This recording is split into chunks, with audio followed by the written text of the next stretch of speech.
The boy with no voice that morning began like most others in Chennai, warm and buzzing with life. Rickshaws honked, women rushed past with flower baskets, and the scent of idli and sambar floated from every home. But inside a small, two-room house, tucked behind a temple, something special was happening. Lakshmi Pichai was up before sunrise, cooking with quiet intensity. She moved from the stove to the small steel tiffin box on the counter, carefully layering lemon rice, a few pieces of her famous spicy potato fry, and a small piece of jaggery wrapped in banana leaf. It wasn't just food, it was a message, a reminder, a prayer. For her son, Sundar sat cross-legged on the floor with a thin textbook in his lap. He was 13, slight and quiet, with sharp eyes that noticed everything and a silence that often made people think he was weak. But Sundar wasn't weak. He was just listening, always thinking. When he read about machines or electricity, it was like he could feel the wires move in his mind. But when people spoke to him, he stumbled. His words would stick in his throat, and the others in class would laugh. Sometimes, even the teachers did dot on that morning. Lakshmi handed him the tiffin with both hands. She looked into his eyes and said softly, "This is made with my faith in you. Don't let the world decide your worth. Eat this when you feel like giving up." Sundar didn't speak. He just nodded and tucked the box into his school bag. The journey to school was long, and Sundar walked most of it. Every day he passed the white building where rich boys sat in air-conditioned classrooms and mocked those who walked barefoot. Sundar wore old sandals, their straps sewn with thread. The heat burned his feet, but he kept walking. Inside his head, he was building something, an idea, a machine. Maybe a dream that didn't yet have a name out in class. He sat near the back. Not because he didn't want to be seen, but because that's where the questions stopped. The teacher, Mr. Ramaswamy, was strict, often dismissive. He valued loud answers and confident voices. Sundar had neither, but he had something else, something no one noticed. Memory. Once the teacher asked about a phone number of a shop from the newspaper a week ago. The room went silent. Sundar raised his hand slowly and said the number, every digit. The teacher stared at him for a long second. There was no praise, only a grunt. "Memorizing junk won't get you far," he muttered that night. Sundar didn't. Eat dinner, not because he wasn't hungry, but because he was trying to understand why remembering things felt like a gift, but only brought him loneliness. Lakshmi noticed. She sat next to him and stroked his hair. "Do you know why you're different?" she whispered. "You're not loud, but you remember, not just numbers. You remember pain, kindness, the way people speak. One day the world will need someone like you." The next day, everything changed. It was a Saturday. The school was hosting a science exhibition. Sundar had stayed up 2 nights working on a simple circuit board. It wasn't flashy, but it worked. It showed how to save electricity in homes by using old parts. He carried it in a shoebox wrapped in newspaper, heart pounding. When he reached school, the other students laughed at the box. "That's not a project, it's garbage," one of them said. Another pushed it from the table. The pieces scattered on the floor. Sundar knelt to gather them, hands shaking. But he didn't cry just then. A man in white kurta pajama walked into the room. His face was familiar. Too familiar. The room went still. Someone whispered, "It's Modi ji." No one knew why he was there. Maybe a surprise visit. Maybe fate. He walked past each project, nodding politely. When he came to Sundar, who was still crouched on the ground, he paused. "What happened?" he asked. Sundar looked up, too stunned to speak. Lakshmi had packed his tiffin that day, too, saying, "Even when others laugh, feed your soul." Sundar opened the lid slowly, revealing the lemon rice, now a little cold. He looked up and finally said, "This is my idea. It saves power. And this is from my amma." She said it gives courage. Modi ji chuckled and said, "Courage from lemon rice? Let's see." He pinched a bite with his fingers and tasted it. His expression changed. "This is not lemon rice," he said. "This is love." Then he looked at Sundar's broken project and said, "Bring it to my car. I want to see it again." The room froze. Every boy who laughed fell silent. Sundar stood slowly, his hands still trembling, and for the first time in a long time, his back was straight. But the story was far from over. As Sundar stepped outside toward the waiting car, a strange man in sunglasses grabbed his shoulder and whispered, "Don't say a word. Come with me." And just like that, the world Sundar knew started to change. Asterisk the silence before the storm. Sun was still high above the school, casting long shadows on the dusty playground when Sundar followed the man in sunglasses. The crowd inside buzzed, with whispers and theories, but no one dared to follow. The man was tall, well-dressed, with an earpiece tucked behind one ear. He didn't look angry.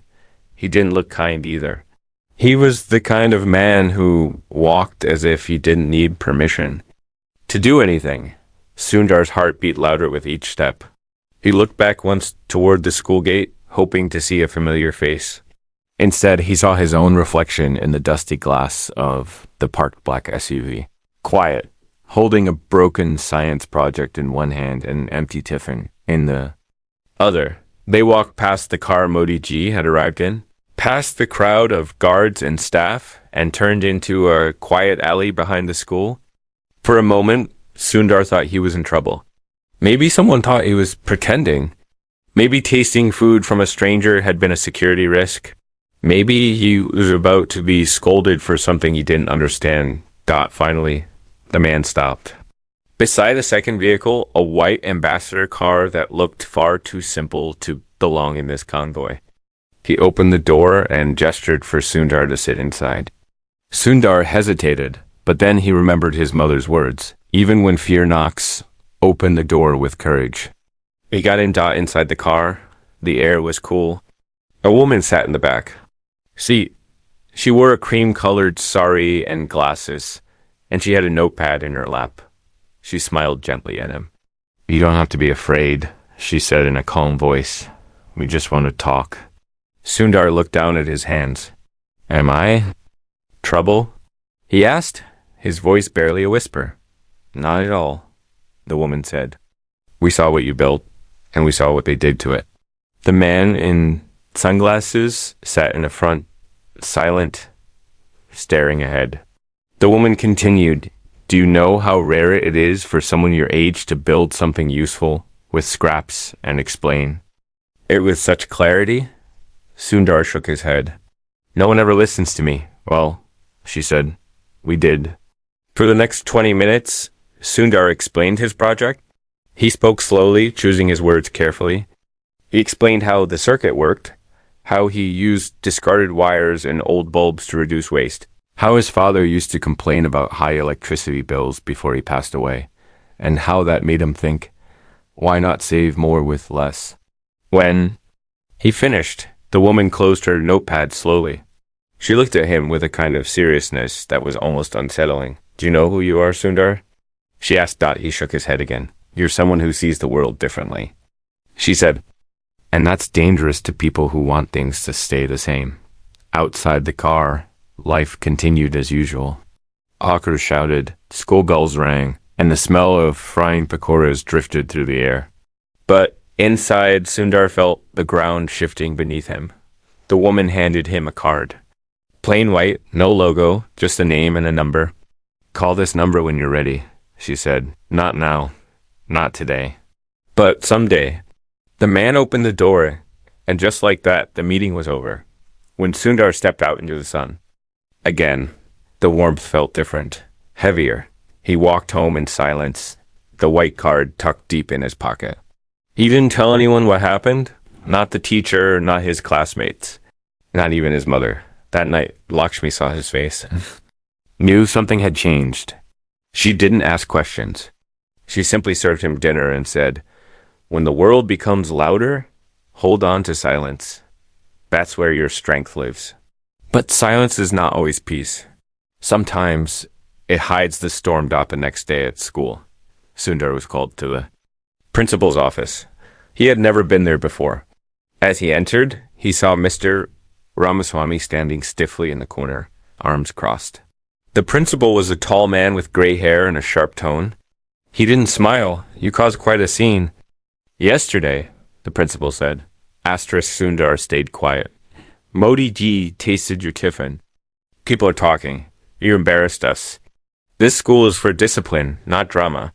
Sundar's fingers tightened around the strap of his bag. He didn't understand. What had he done wrong? From now on, the principal continued, you will sit in the front row.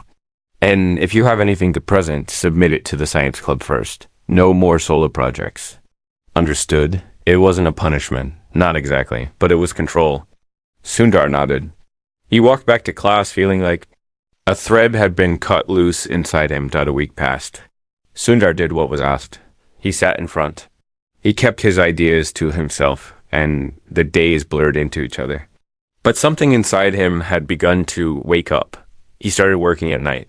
Not big projects, just tiny experiments.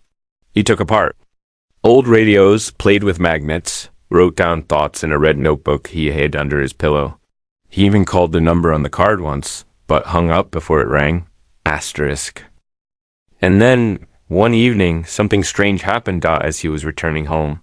A car stopped near a street. Not the same one from before. This one was black, with tinted windows. The door opened and a boy stepped out. He was about Sundar's age, but he wore polished shoes and a blazer. He looked at Sundar and smiled. Are you Sundar Pichai? He asked. Yes, Sundar replied, confused. Good, the boy said. My father wants to meet you. Sundar didn't move. Who is your father? The boy leaned in slightly and said, someone who thinks you're wasting your time in that school. Before Sundar could speak, the boy got back in the car and drove off, leaving nothing behind but a thin trail of dust dot. When Sundar reached home, Lakshmi was waiting at the door. She wasn't smiling. Someone called today, she said. They asked for you. Said there's a scholarship in Delhi. Said they saw you at the science fair. Sundar froze. But I told them no, she added. You're not going anywhere. Not without telling me why the Prime Minister tasted your tiffin. Sundar looked at her.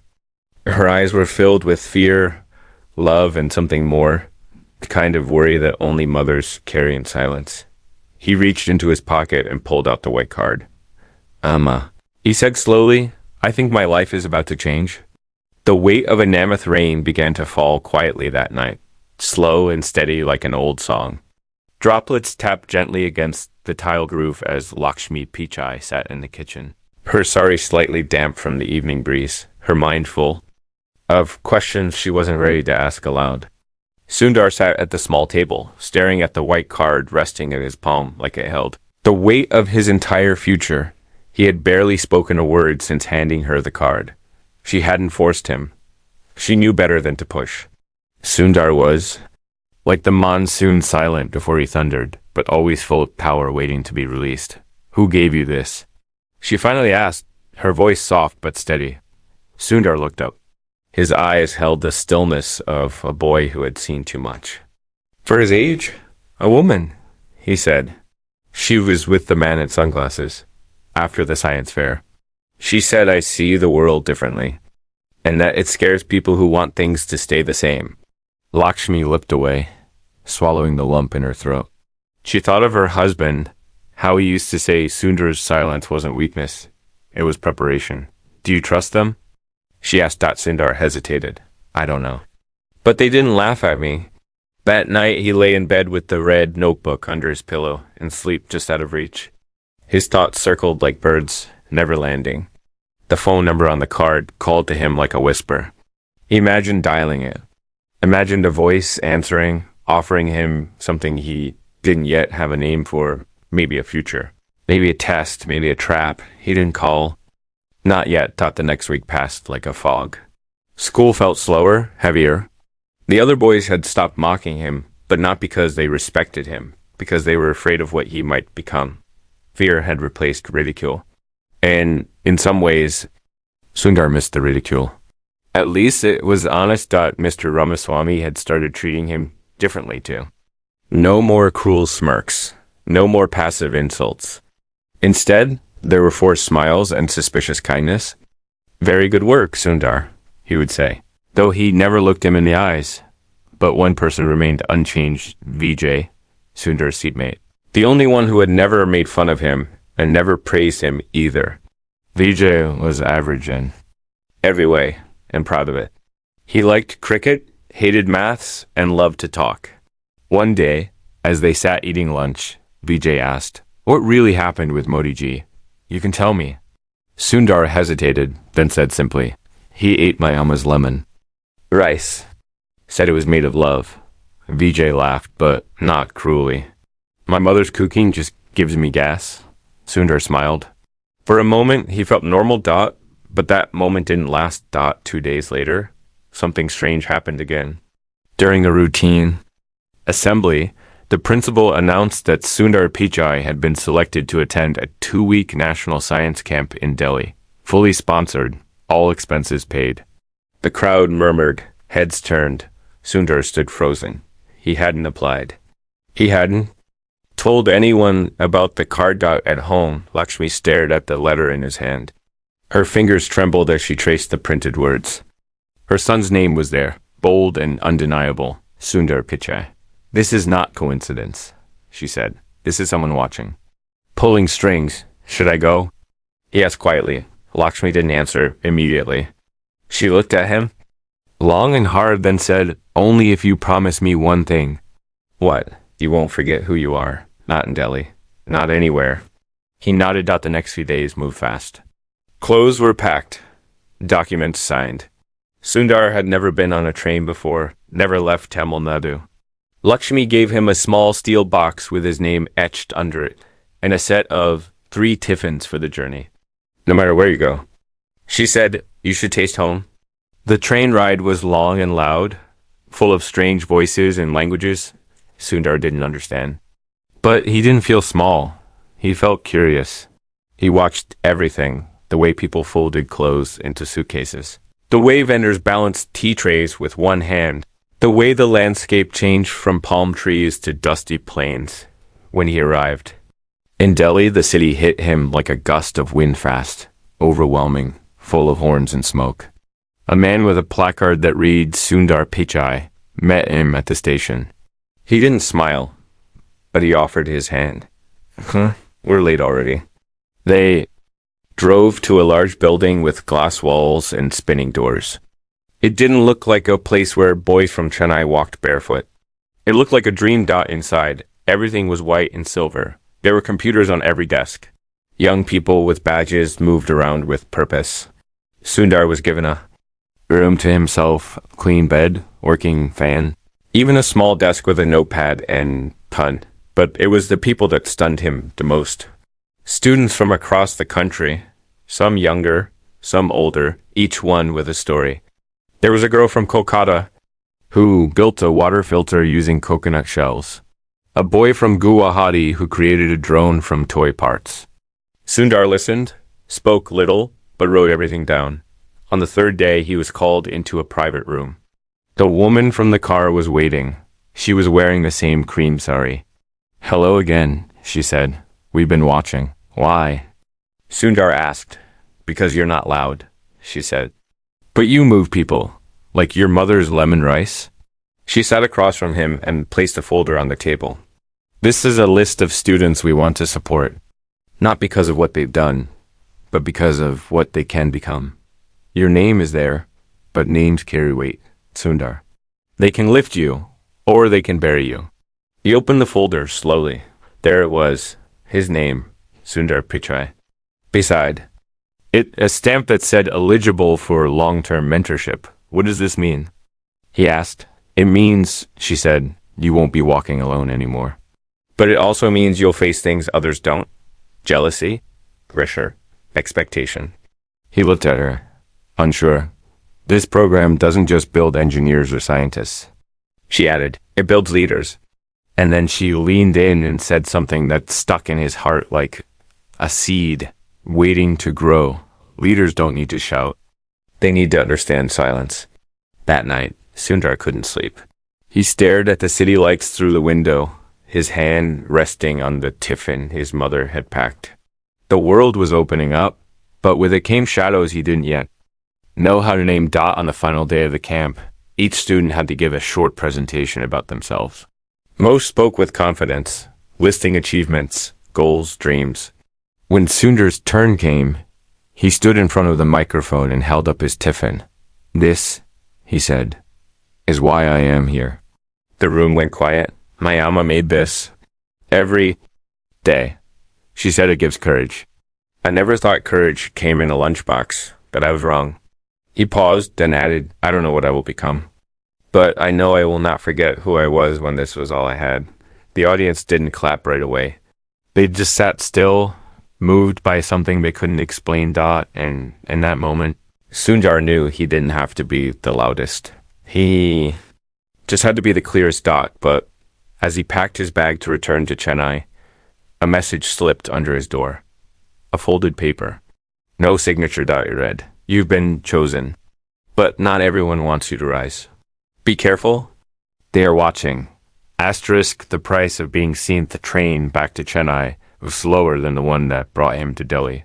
But something about the journey felt quicker, like the world had moved forward and left Sundar behind to catch up. He stared out the window for most of the ride, watching villages flicker past like memories he was no longer sure belonged to him.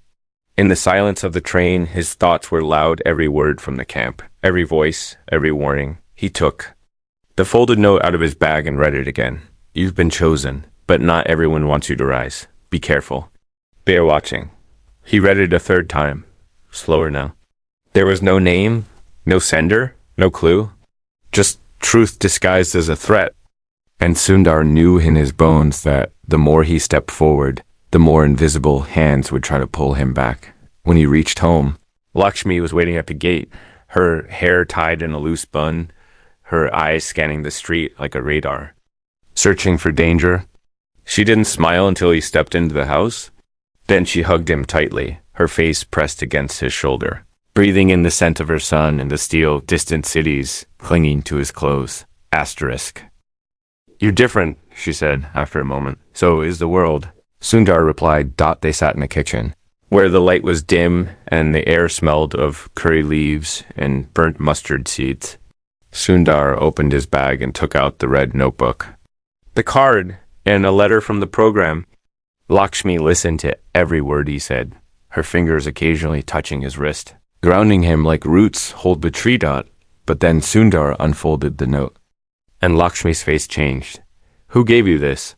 she asked, her voice sharper than he'd ever heard it. "I don't know." She stared at the paper, her jaw clenched. "You're not ready," she said suddenly. No, she cut him off, standing up. "This world, they don't just test your mind, they test your spirit. And sometimes they don't wait for you to be ready. They break you to see if you'll heal." Sundar sat quietly, the words settling into him. Like dust. That night, Lakshmi lit an extra diya near the window and whispered a prayer.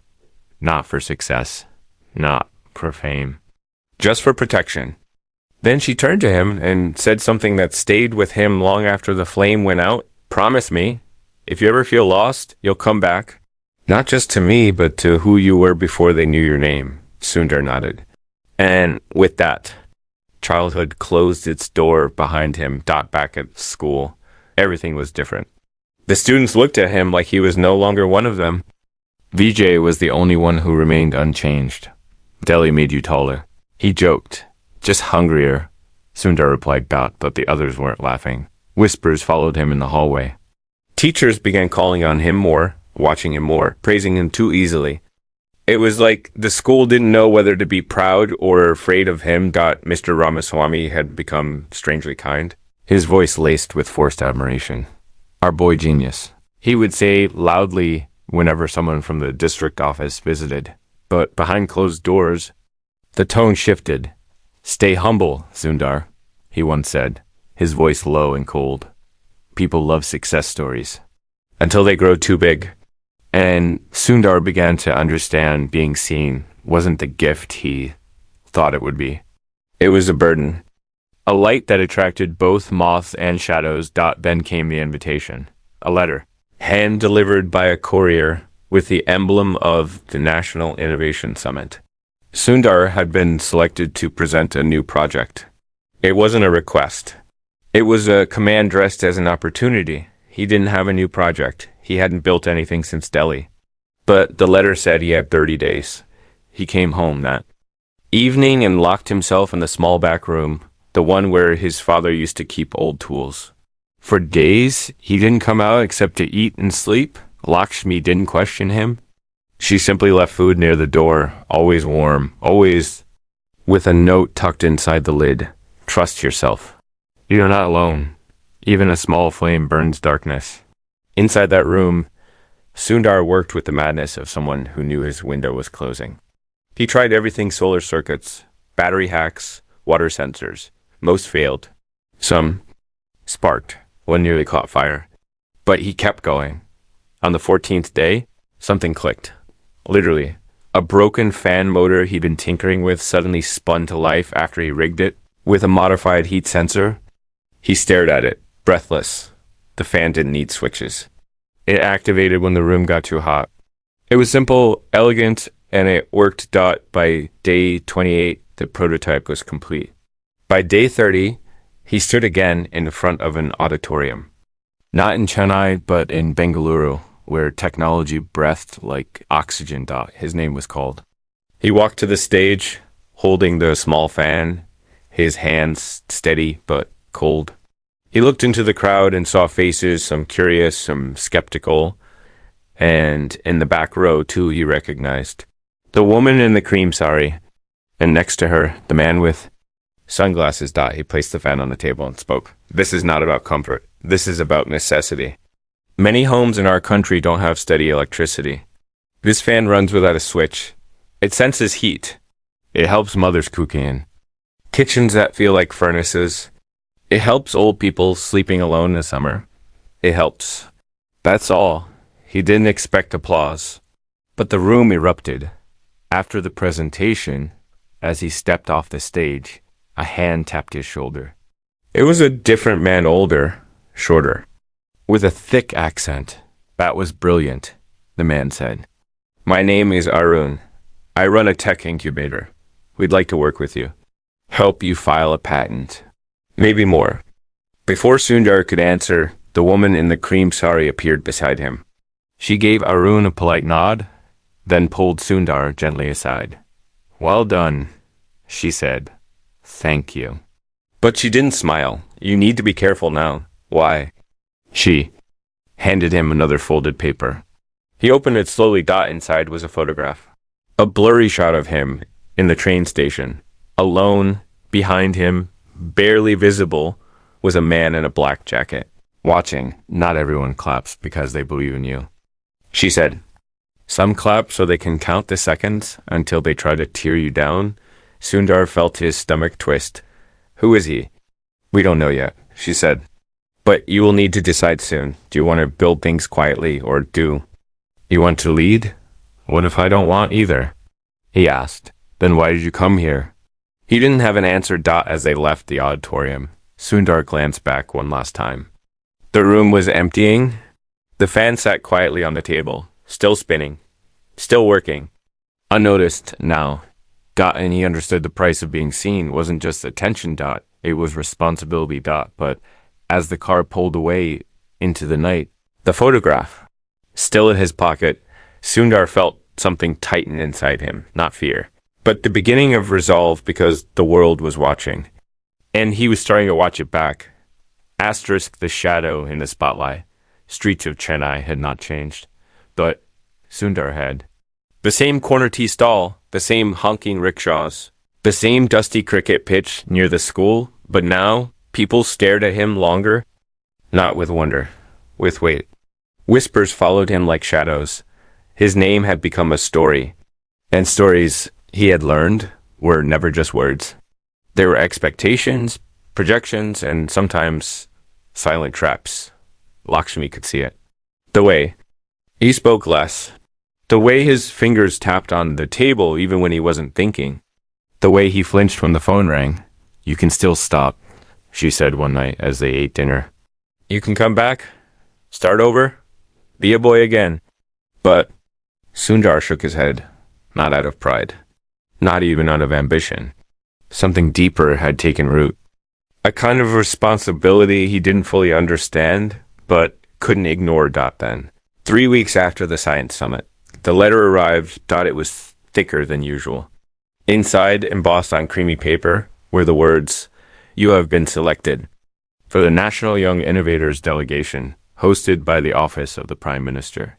Lakshmi dropped her spoon. Again, she whispered. Sundar said nothing. He stared at the paper as if it might burn through the table. The event was scheduled in Delhi. Not in a school, not a tech hub, but at the Rashtrapati Bhavan itself. And this time, it wasn't just a showcase. It was a competition, a mentorship, and a gateway. Top companies, policy advisors, foreign guests, every person in that room would be a thread in a future Sundar wasn't sure he belonged in. The woman in the cream sari called the day after. "You will need to prepare for questions," she said. "About the project?" "About yourself," she replied. "They will ask who you are, not what you made." Sundar spent the next 10 days rehearsing answers to questions no one could predict. He read books, revised concepts, practiced smiling in front of a mirror, but nothing felt real.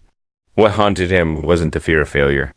It was that photograph, the man in the black jacket, the one who had no name. The train ride to Delhi this time felt different, colder.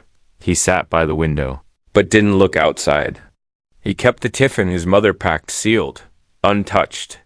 The weight of his name pressed on him more than hunger. The Rashtrapati Bhavan was vast, grand, almost unreal. Marble columns, polished floors, guards who didn't blink. Sundar walked through. The hall's in awe, surrounded by students in blazers and dresses that looked like they cost more than his house. But he didn't feel small. Not anymore. He had brought with him not just his project, but the lessons from Chennai, the silence from the train, the strength from lemon rice and old wires. Still, something inside him trembled. On the second day, he was taken into a side room. Not part of the official agenda. Inside stood a man in a gray suit, thick glasses, a badge that simply read, "Advisor." "Sundar," he said warmly, "you've impressed a lot of people." "Thank you. Do you know what comes next?" Sundar stayed quiet. The man leaned forward. "You will be offered things soon. Scholarships, internships, opportunities. Not all of them will be equal." "What do you mean?" "Some will want you to work. Others will want you to represent something." "Represent what?" "Hope," he said, then paused. "Or distraction." That word echoed in Sundar's chest like a cold gust. "Do I have a choice?" Sundar asked. "You always have a choice," the man replied. "But not all choices come without consequences." Before Sundar could respond, the door opened. The woman in the cream sari stepped in, expression unreadable. "Time for the main event," she said. The hall was packed. Lights everywhere. Television crews, photographers, men in dark suits scanning the crowd. Sundar stood behind the podium. Hands tied around the edge, heart THUBDING. And then, across the room, he saw him, the man from the photograph. The black jacket, standing near a pillar, alone, watching. Sundar lost his breath for a moment. He blinked. The man was gone. He began his speech anyway. He spoke of ideas, not invention. Of purpose, not ambition. He spoke of mothers who cook in the heat and children who study by candlelight. He told them about his city, his classroom, his silence. And then, quietly, he said, "This country is full of children with voices no one hears. I was one of them. And if you're listening now, please don't forget them." The room clapped. Not just politely. Deeply. The backstage. The woman in the cream sari didn't clap. She looked worried. "You saw him, didn't you?" She asked. Double quotes. "Yes. He's not with us. And we still don't know who he's with. What does he want?" "To remind you," she said, "that visibility comes with enemies." That night, Sundar was moved to a different room. No explanation, no warning. Guards at the door. When he asked why, no one answered. He sat on the edge of the bed, staring at the unopened tiffin his mother had packed. He finally opened a dot inside. Was a small container of lemon rice. And under it, folded in plastic wrap, was a note in her handwriting. They may watch you, but I raised you. Don't let them tell you who you are. He cried for the first time in years, not because he was afraid, but because he finally understood how far he had come and how far he still had to go. The next morning. There was chaos. Someone had leaked documents, emails between advisors. His name mentioned. Phrases like useful symbol, campaign spotlight, prepared narrative. Sundar stood in the hallway, a printed page in his hand, the words blurring as his heart raced. The woman in the cream sari found him. We didn't know, she said. They went around us.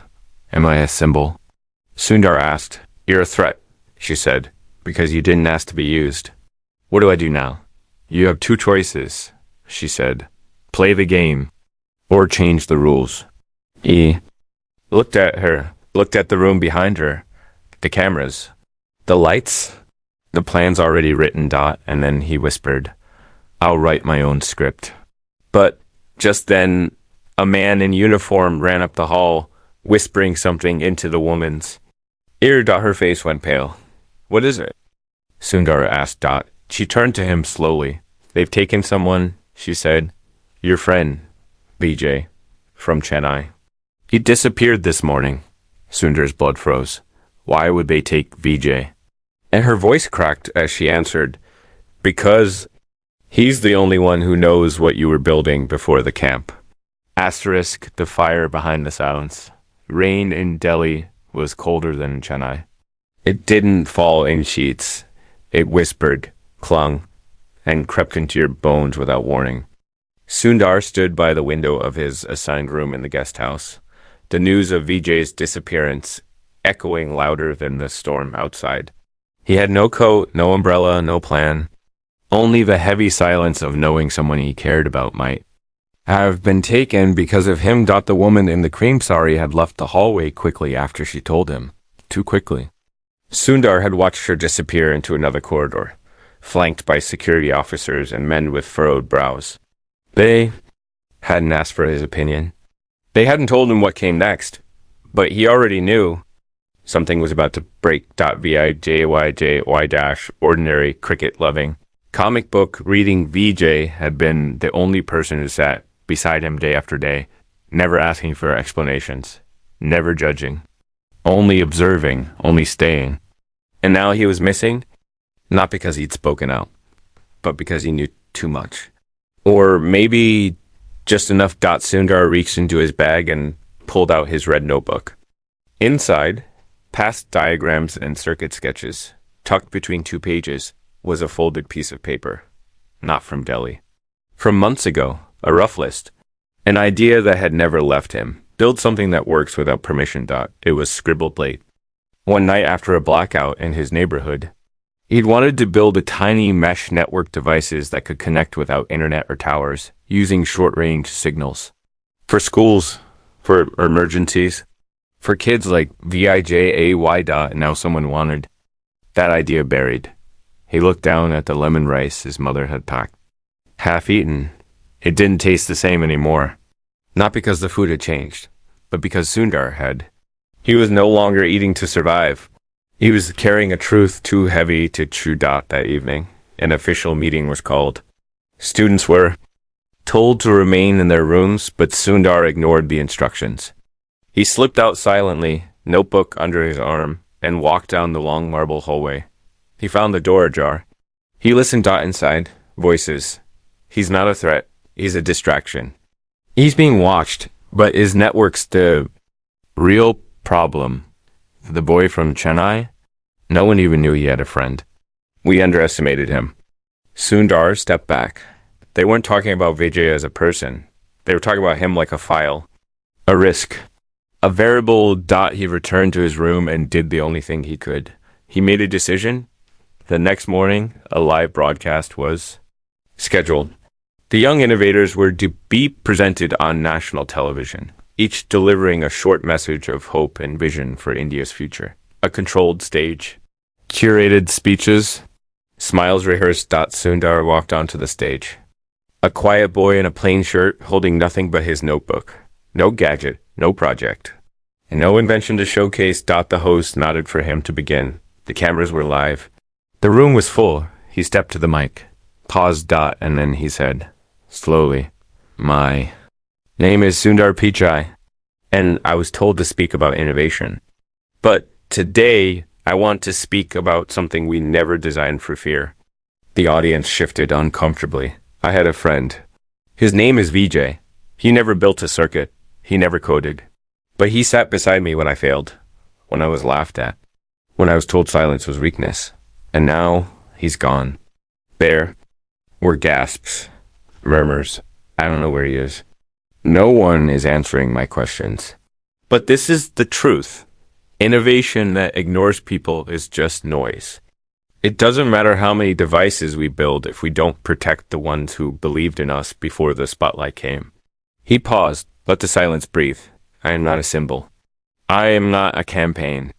I am a boy whose mother packed lemon rice, so he could speak with courage. He opened his notebook, tore out a page, and held it up. This is the blueprint I was working on. It's not perfect, but it could help schools talk to each other when they lose power. It could connect one voice to another without needing permission, and that's why someone doesn't want it seen. The camera zoomed in. The crowd didn't clap. They listened, because now Sundar wasn't just a boy with a tiffin. He was a fire. That evening, chaos broke through the calm. Journalists called. Parents demanded answers. The disappearance of VJ became a national story. And Sundar, he didn't run. He didn't hide. He waited. 2 nights later, at 3:17 a.m., there was a knock at his door. He opened it to find VJ standing there, bruised, but smiling. "They let me go," he said, voice shaking. "Who?" Sundar asked. "I don't know, but they didn't want me to talk. They said you were stirring trouble. They said you were too loud for someone who never spoke." Sundar pulled him inside, held him like a brother. Later, when the woman in the cream sari came to see him, her eyes were tired. Her tone was softer than usual. "You did the one thing they feared most," she said. Double quotes. "What?" "You told the truth, in public, without flinching." "Was it worth it?" "I don't know," she said honestly. But it's done now." Weeks passed. Sundar returned to Chennai, Vijay. The school welcomed them like war heroes. Or warnings. Lakshmi hugged her son longer than she ever had before. And when she asked him, quietly, what would happen next, Sundar simply said, "I will keep building, not things, voices." He went on to publish his project designs openly. Others picked them up, improved them, built on them. He wasn't always credited, but he didn't care. His name was now part of something bigger.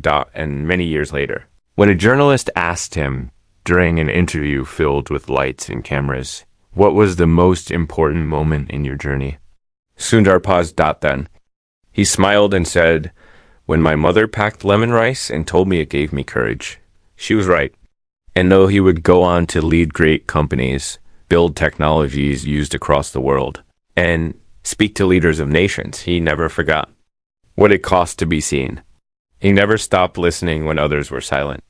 And he never let go of the fire behind his quiet. Asterisk.